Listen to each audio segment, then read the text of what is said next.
I came in like a savage. I was like, I'm gonna freaking just be kind of a dick.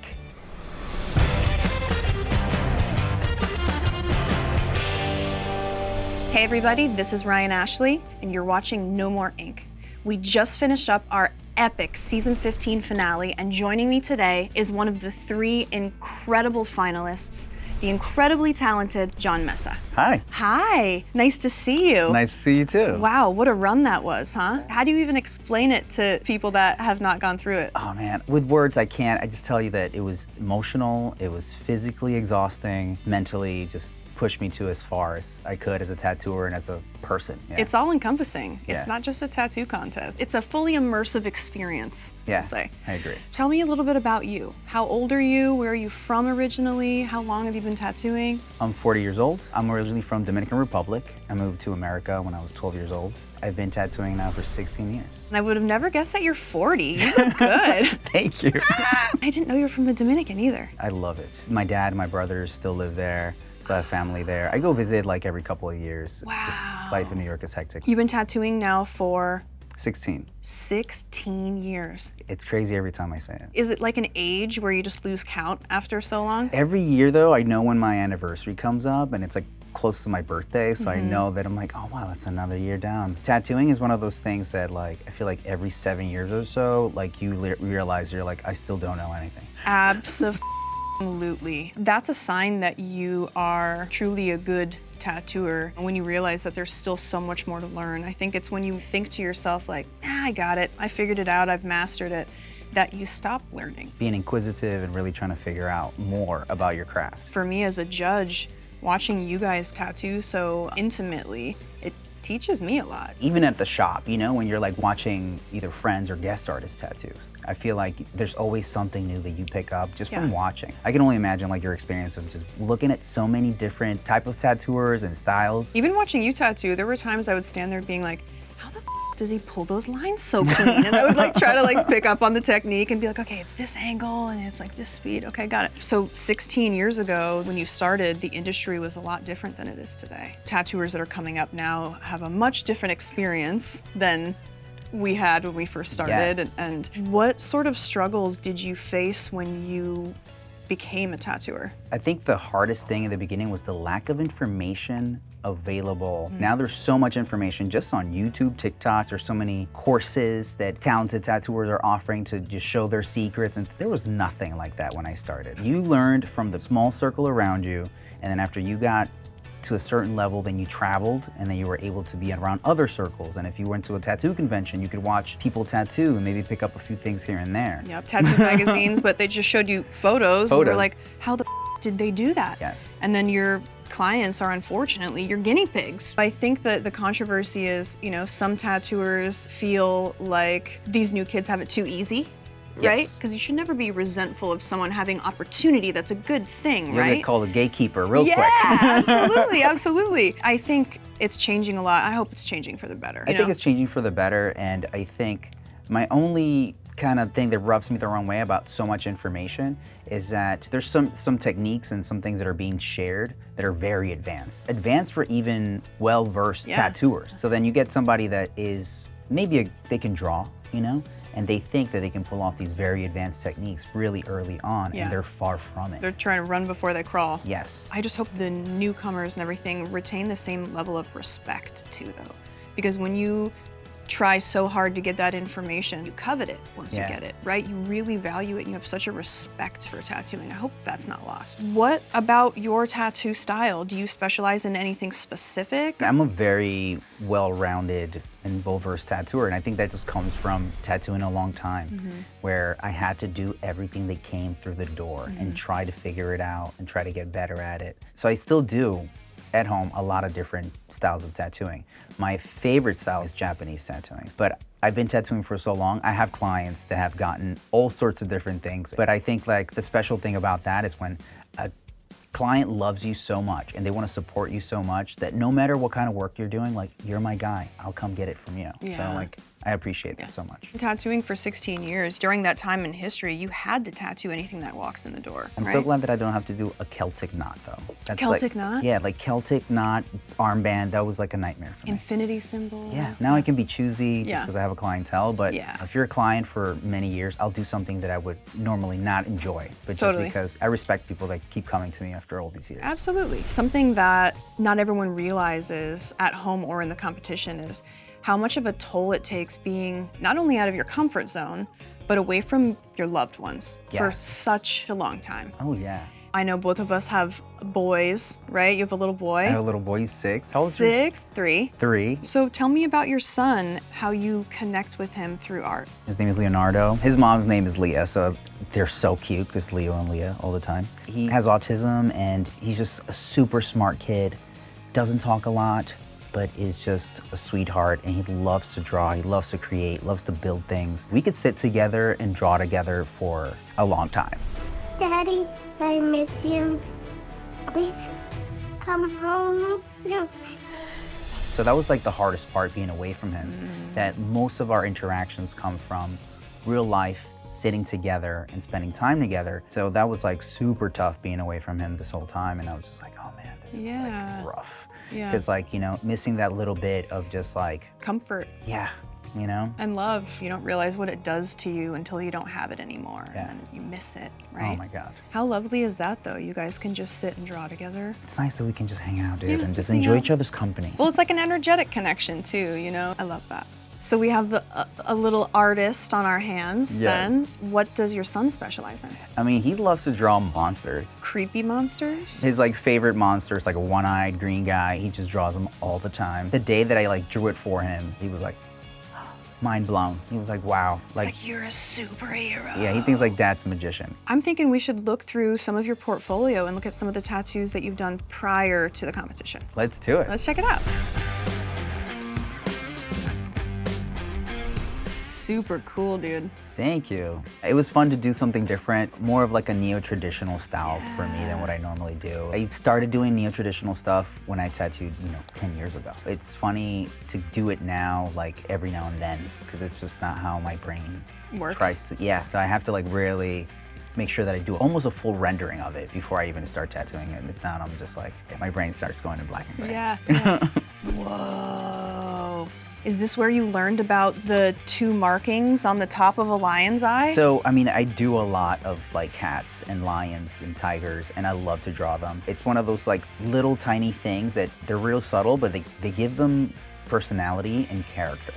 I started doing a lot of black and gray around the time, and I love doing like black and gray with like a stipple style. I feel like it creates some texture, especially for something like a big cat where they have like that gritty kind of rough hair. So it gives them like more character, and I just love the way that looks. I love the really like textured, peppery shading. As it ages, it just gets nicer. Nice. Yeah. I really love that. The hard thing is about tattooing big cats, people don't realize they think it's fur, so they think it's, you render it all like lines. When those teeny short little hairs are pointed at you, it is dots. It's just like a little tiny dot. Yeah. And also like tattooing on like darker skin is one of those things that's challenging, but I actually enjoy doing it Yeah, a lot. And, absolutely. How long does something like this take you? I think this took like 10 hours, and it was split up into 2 sessions. That's still Just- pretty fast. I mean, that's the whole outside of an arm. That's Yeah. large.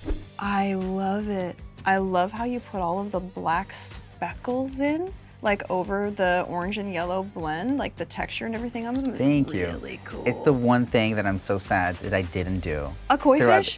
Throughout the competition, I did not do a koi fish. I was like, why didn't I do a koi fish when I got the opportunity to do one? Right? Yeah, there was Yeah. a few times you guys were I able could to have do just whatever done- you wanted. I know. But you did 2 dragons. I did do 2 dragons, but I love doing koi fish. I think they're so bright, so cool. You can have them turn in like different ways to fit almost any body part. It's like a great hit of any song. Like, it's like at any point in time, it's gonna be good. One of the truly unique parts about this entire competition is the intimate time that you spend with all of your competitors. I guess the only way to describe it is almost like summer camp. or something like that? That sounds so much more fun than it actually is. Because I wouldn't say, it feels like you're going through tattoo boot camp. You know, you're all going through something, so you build this like camaraderie, but at the same time, it's a competition. It is. It's called a wolf in sheep's clothing, isn't it? Yeah, it does feel like that sometimes. You build, you know, good alliances with people where you just gravitate towards each other. And there's the people that you're friends, but you're like, I know that you're my fiercest competitor, you know? It's hard to separate the game sometimes because it's so all-encompassing and your mind is in it, your body is in it, like it's your entire world. You do whatever you have to do to succeed. For sure. Did you create relationships with some of your other contestants that you know are gonna live on in real life now that it's all over? I knew Bobby for like 10 years. We've known each other so well, and I feel like our relationship took this like next level because we got to like experience something so wild together. We were bros before, but now it's like to a whole new level. Is it romantic now? It's been romantic. Okay. All right. And even like with Jazzy, you know, like I've known her for a long time as well, but like I didn't know Freddie at all. We both kind of have a very similar personality where we're like very suspect of everybody. And then as the time went, then we started gaining each other's respect. And then over time, we grew friendship. It was so natural, and I feel like I'm definitely gonna be friends with them for a long time. Are there things you picked up and learned from your competitors? I did learn some things from them, and just like having people that approach tattooing in a completely different way than you do, either from like, you know, the amount of textures and colors that Freddie's able to put into his designs to how well composed like Bobby's designs are, and seeing people do things that are completely outside of how I would approach a tattoo has really changed the way I look at tattooing and want to push myself now further. The competition was so good about pushing you outside of your comfort zone, having to look at things differently, and having people that do things differently around you really motivates you to like, all right, I should try to do this. Yeah, even with the skull picks, you hear these crazy ideas and you're like, how the would anyone do that? You watch somebody really pull it off and you're like, holy I would have never thought about that, right? Yeah. And then it clicks for you. It's a crash course, I'll tell you that. It's rare in the world that like a large group of tattooers and artists are put together for so much time, for such a long stretch. It's hard to not pick things up. It's hard to not get that education and that new information. It's a lifestyle. Absolutely. And so I think that's one of the coolest things about the competition is just you leave a different person than you were when you came in. Very few people in many careers even, not just tattooing, will ever have the opportunity to immerse themselves into something they're passionate about with no distractions, just being focused on this one thing for that amount of time. So I'm pretty grateful for that experience. Yeah. Do you think that in the competition you had a strategy from the beginning? Were there alliances that were going on that helped you throughout the way? I came in like a savage. I was like, I'm gonna freaking just be kind of a dick. And then I just couldn't be. You're like, Everybody was just so kidding. freaking nice. Yeah. And I was like, I'm gonna do sick tats and go around and be like, you gonna finish that? With people? Yeah, and with people. And then I got just it. like, oh man, they're working so hard. I'm not gonna go over there and make them totally, totally. Man, I worked my ass off to get to this finale, and I want to show everybody that I belong here, but most of all, that I belong at the top. This finale was a lot. Let's talk about just how grueling that was. Like, what were you going through mentally, physically? Man, I mean, even just the challenge before the finale, like we had to do two huge tattoos. I was already tired, and then we just start this huge marathon of tattooing. I was physically exhausted. You're just running on high caffeine Yeah. and no sleep. Yeah. I can't even explain to people how difficult it was, you know? And even those moments in between, it's not like your mind is gonna allow you to actually relax. No. You know, because all you're gonna be thinking about and spiraling on is the challenges that still remain. It's not just the time that you have to tattoo, right? Tattooing isn't just about the art, it's dealing with your canvas, making sure your canvas is gonna be able to also sit for that entire time. Planning out when you're gonna eat, when you're gonna go to the bathroom, All these little when you're things. all of those little things add up and it's taxing. On the very last day of tattooing, I hadn't experienced like hand pain since I've used like light pen machines. My pinky was just like it just felt like every time I touched the skin, it felt raw, you know? And I had to like eventually like wrap these 2 fingers with like paper towels just to create a cushion against the skin. Because anytime I touched it, my knuckle was just like painful. That's and I was like, oh man, it was just from tattooing so much. In the beginning of the competition, I made the mistakes of going really big on tattoos, right? You kind of learn, I was like, all right, even though I have 6 hours, I need to like plan really for like 4.5, maybe 5, because there's gonna be a break and I need to tighten things up. And then you kind of adjust. And then towards the end, the pressure of wanting to really wow you guys, you know, as judges, really wanting to step outside of your box really played games with me at the end of the day. Made some poor decisions on like the things that I wanted to show and essentially steered away from my plan the whole time was just like, just show yourself, show what you're comfortable at and show what you want to do. That's what's hard. This being my final piece, I'm showing versatility by doing something completely different than what Bobby and Freddie are doing. When you're tattooing at home, you're thinking about you, what you are giving the person, and nothing else, you know? But being in a competition, you're like, you know that there's multiple people that are gonna look at these tattoos with all different tastes, and then you try to appease as much as you can. And it's not just us judging you, it's millions of people at home like also judging you for the rest of eternity. Yeah, it's a lot of pressure. And you have to walk this fine line between playing it safe and also, you know, teetering that line with trying to push those boundaries, trying to shock and wow us. And you gotta find what that balance is. That's the hardest part, I think. There's always unexpected that comes along. Yeah. Or for some reason your canvas has to pee like every 20 minutes. Or they just don't sit well. That was like the hardest thing for me. My final tattoo, it broke my heart. That your canvas just couldn't. Just was not sitting well. It broke my heart. It was the hardest part. That sucks. This tattoo is solely based on having super clean line work. And this just sucks because I don't want this twitching to ruin my line work and prevent me from getting $250,000. I mean, in tattooing in general, you don't know what you're gonna get. Even with clients of mine that I've tattooed for years and years, sometimes they'll sit like a rock and sometimes they'll be having a twitchy day. First of all, we don't get the luxury as tattooers of picking it up and putting it down. This is your one shot. You gotta figure it the out on a canvas that is bleeding, breathing, moving, they're hungry. It's one of the hardest art forms, I think. Looking back at that finale, hindsight is always 20/20. If you had the power to change anything, what would it be? For my first tattoo, I still would have done my snake.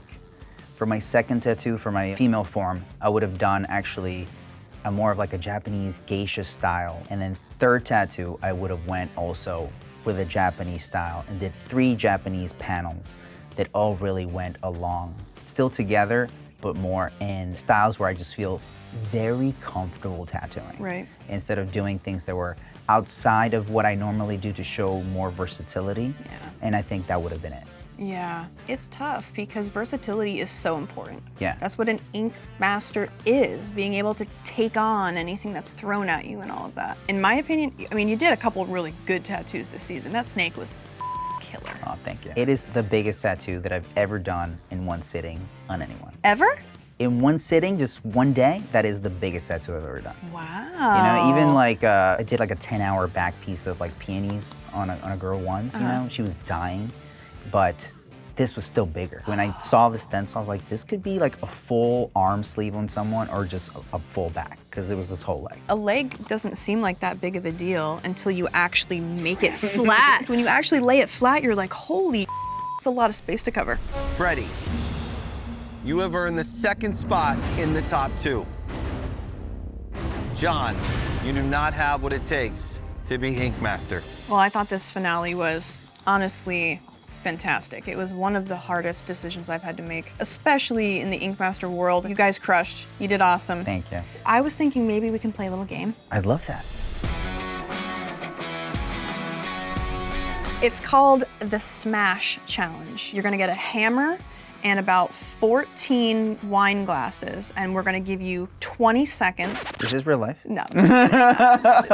We're gonna show you some photos of some tattoos that have been done throughout the seasons that are like mashup tattoos. Okay. Of a few different styles coming together to make one tattoo. And you need to see if you can guess what styles came together to make this tattoo. Okay. Let's roll it. I don't even know, and I have the answers. It just feels like Japanese traditional. So on this season, some of the judges loved this tattoo, 'cause it's a pretty solid It's a solid tattoo. It's Yeah. solid, right? But it didn't necessarily hit the mark for the other style. You got Japanese. Yeah. Totally correct. But it didn't hit the mark for the other style. So Was it realism? yes. I can't believe you actually got it. The flowers. The flowers, The way that yeah. the flowers were done. Just the way that they're illustrated. Looks like they were going for more realistic look on the cherry blossoms. All right, let's do the next one. Oh my God, this was last season. Oh wow. DJ Tambi. DJ Tambi. This looks like black and gray, maybe black and gray realism with neo-traditional. It's not neo-traditional. Oh, new school? New school. New school? I was like, you got it. And then I was like, no, actually, no, it's new school. What the is that? A black and gray pirate surfing a watercolor wave. You crushed this game. You crushed this game. That's exactly what it is. Took me a second. Yeah, this wave is out of control. So John, now that the competition is said and done, what does the future hold for you? Continue to focus on being a great dad, trying to help everybody in my shop become the best artists as they can be and bring the same energy that I had in the competition back to the group of people that I work with. I want to give them that same level of push that this gave me. And you know, if I ever get a chance to do it again, without a doubt, do it all over again. Because it was, you know, one of those hard things that really pushed me to be a better tattooer and really pushed me overall in life. The hard experiences are the most important, right? Absolutely. You learn the most from them. You can't steer away from a challenge. Well, John, you crushed this season. One of the most versatile tattooers I've seen compete, hands down. Thank you. Thank you so much. I'm super stoked for you and to see where you end up. Thank you, and I thank you for all the help that you gave me throughout the competition Yeah. and every tip that you gave and, Yeah. and just your perspective just helped out a lot. So Yeah. thank you for that. Sorry if I was mean ever. I get into the role too. I so. love the passion. Well, thank you guys for tuning in to No More Ink. And don't forget to subscribe to the Ink Master YouTube channel for everything Ink Master.